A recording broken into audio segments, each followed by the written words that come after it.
Ilang araw na din ang nakalipas magmula nang naglabas ang management ng BINI ng statement kaugnay sa isyong kinasangkutan ng tatlong miyembro ng kanilang grupo na sina Joanna, Colette at Stacy. Tila hindi pa din kontento ang ilang netizens sa ginawang apology ng mga ito. May banta pa nga ang may hawak ng account sa Twitter na Vitamin C na di umano'y may i-expose pa siyang eskandalo ng BINI. Pinapakalma lamang umano niya ang lahat. According to my source, I'm allowed to share a thread exposing the girls using the videos and photos I have na hindi lang yung tatlo yung involved unless BINI addresses the issue and the three take accountability or apologize. If ma-report account, intayin nyo na lang sa ibang account. May na-compile na akong photos and vids from my source na mag-e-expose ng bad behavior ng BINI nyo. Actually, si source ay nakakasama ng girls, kaya advice ko lang sa BINI, ingat kayo sa mga nakakasama nyo at pinapakitaan nyo ng totoong ugali nyo. I will be in trouble too if pinost ko yung thread kahit nagbigay naman ng statement BINI nyo. Basta pinayagan lang ako ni source, i-expose kung hindi ma-address ng BINI yung issue. Deserve naman ang lahat ng statement, diba? E di tapos. Samantala, dahil sa nangyaring eskandalo ay nagbigay naman ng opinyon at pagkadismaya ang talent manager na si OG Diaz. Dahil sa kumalat na video, pinagtataka nito ay kung bakit nailabas umano ang video gayong sila-sila lang naman na magkaka-close ang magkakasama. Ibig sabihin lamang ono ay may hindi mapagkakatiwalaan sa set of friends nila Joanna, Stacy at Colette. Payo rin ni Mama OG ay dapat kung magkakasama umano sila magkakaibigan at tila hindi maganda ang usapan o ang mga ginagawa nila. Dapat hindi na umano nagbe-video pa para hindi nasisira ang kanilang imahe sa publiko. Hindi rin naiwasan ng talent manager na ikumpara ang BINI at SB19. Ayon dito, mabuti pa umano ang SB19 ay namapanalil nilang maayos ang kanilang imahe sa publiko. Sa totoo lang okay, ako ay talent manager. Kaya mahirap mag-alaga ng isang buong grupo. Pag isang grupo alaga, kunwari, 8 sila, isa lang ang bayad niya. Isa lang bayad. O, kunwari, BINI, kukunin ko yung BINI for this amount. Ibig sabihin, ang inaasahan ng producer, 8. So, hindi nagtatapos yun dyan. Hindi isang ulo lang ang minamanage ng manager. 8. So, 8, pati personal ng buhay, wala kang choice, kundi ayusin.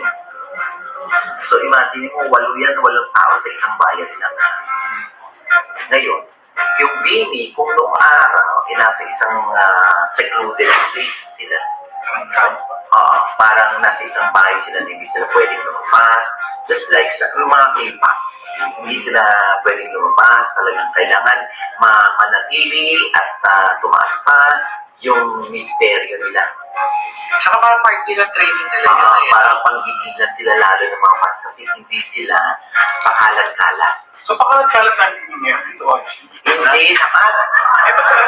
Hindi nga. Sample lang. Kung mapapansin ka, di ba, sa Korea, ganun daw. Ang pagmamanage, kukulong sa isang bahay.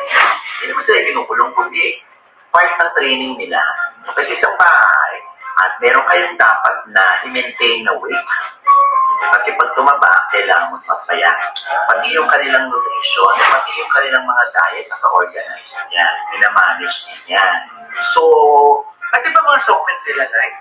oo, ganun yan. So, ito kasing BINI, parang nangyari din yata dati sa kanila na kinulog sila sa isang lugar para i-train sila. Parang as time goes by, pinayagan na rin sila mag-solo-solo, umuwi ng kanilang bahay. Ang nangyayari, hindi naman na minamanage ng Star Magic kung ano man ang gawin nila sa personal na ng buhay. Kanya-kanya na sila eh. So, kung mapapansin ninyo, di ba, may mga biglang isolated case na si Baloy na nakita sa isang lugar, yung isa may kadate, yung isa iba-iba yung mga chika sa kanila. Ang ending tuloy, ang nagiging trabaho ng Star Magic ay ayusin, ay gumawa ng statement tungkol sa kanilang naging behavior sa isang lugar, lalo ng Star Magic. Kaya lang, syempre, hindi naman nagkulang din ang Star Magic sa pagpapaalala sa mga batang ito na artista na kayo, sikat kayo, dapat maging conscious kayo pag nasa public places kayo. Kaso nga lang, ang isang napansin ko dito sa issue na to, may parang breach of trust. Diba meron mga pagkakataon na tayo, pag magkakasama tayo, alam natin na safe tayo sa isa't isa. Oo, kahit Diba? ano mga kagagahan gawin. Gagawin natin, oo, Walang diba? walang nag-video. O kaya kung meron man halimbawa nagbe-video, tapos feeling natin mako-compromise kung lumabas yung video na yun. Diba? Oy, alisin yan. Hindi. Diba? Ewan Mga ko, ganun tayo kasi sa moments atin eh. matik na na walang Oo nga mag-video eh. pag nagchichikahan tayo o Ang nakakalungkot lang. nakaharutan. Oo, nakakalungkot dito sa sitwasyon na to. Bakit merong hudas doon sa partong yun? Ang tanong dyan, Day, sino ang nag-traitor sa Dini? Diba? Private mo yung friends mo yun eh, diba? May mga bagay talaga na sa kaibigan mo lang nasasabi o nag-joke, diba? Pero parang may maglabas. Kakalungkot. Kaya yun. dapat mag-iingat na ang dini para hindi sila lagi naglalabas ng press statement ng paghingi ng sorry.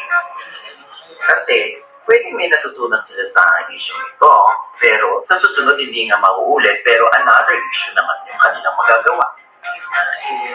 Ingat talaga sa mga tao na kasama at pagkakatiwalaan. Di ba, Day? Oo, kaya Diyos ko, yan din ang posibleng maging problema pag nag-manage ka talaga ng isang grupo. Kasi kahit ang mga pamilya nila ay imamanage mo. Kasi nga may mga nai-insecure. Hindi sabihin niya, pag ano lang talaga, pag isang General, Oo, kaya bumili pa ko dito sa sa SB19.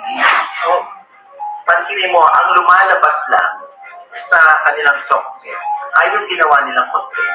yes. Tapos, pag nagpa-prank, okay lang. Pero alam mo, nandun sila sa isang venue. Kung saan, sige, kumuha kayo na gumawa ng content. Kaya pansinin mo hindi yan lumalabas sa TV. Wala silang TV show, pero sikat na sikat ang SB19. At napapanatili pa nila yung kwento ng buhay nila na hindi na kailangan i-share sa public. Etong pili kasi lalo na mga babae. Lalo na mataas ang tingin sa kanila ng mga tao. O doon sila medyo na ay, ba't ginawa ito ni Stacy, Bini Colette, Bini Joanna? Yes. Di ba? Pero yun nga lang din na yun nakakalungkot eh. Kasi nga hindi naman lang ginawa yung content na yun for public viewing, di ba? Hindi sila gumawa ng content, nagawan sila ng content, di ba? In their private time, in their friends time, di ba? Oo. Meron tayong family time, may friends time,